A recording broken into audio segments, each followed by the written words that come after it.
So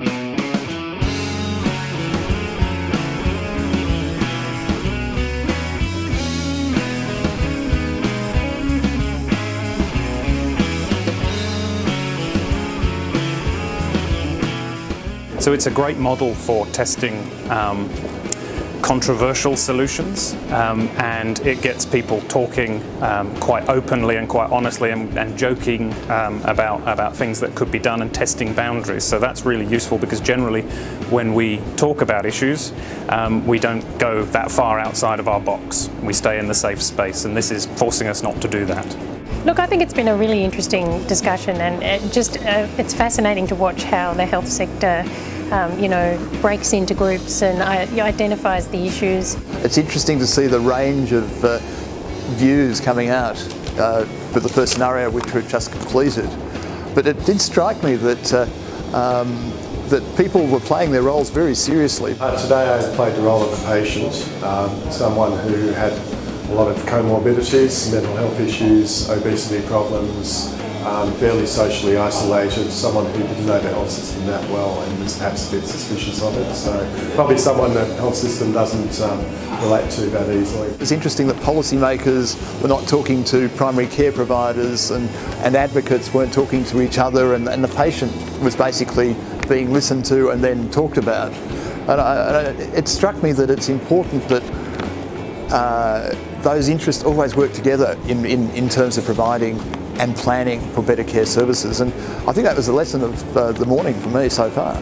The patient really felt a bit left out of the whole process. The extent to which patients would be continually involved and engaged wasn't clear to me, but that was going to happen too easily.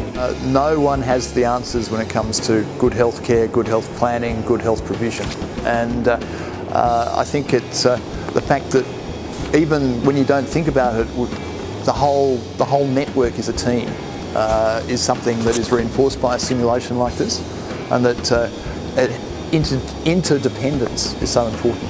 And people are already starting to sort of do a little bit of that dot point summary of what have we learned so far. Look, when you get everyone in one room and the issues are on the table and they're public and accountable, it's a lot easier than, of course, when you've got people going through the back door and there's extra lobbying and there's additional things happening behind the scenes that make what you think are fairly straightforward, logical decisions quite complex. And it's a little bit real life, but it's still a little bit artificial. Perhaps overemphasis on sort of planning rather than actually getting on and working out who they needed to deal with.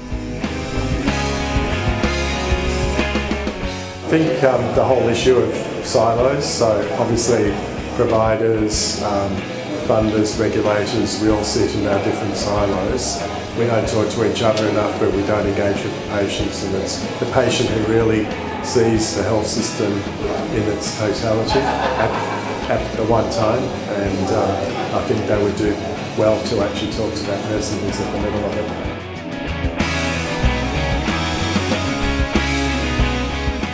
There's lots of expertise in the room, and that expertise comes to the fore, and what you see is really interesting discussion, debate, highlighting of issues that are quite complex in nature.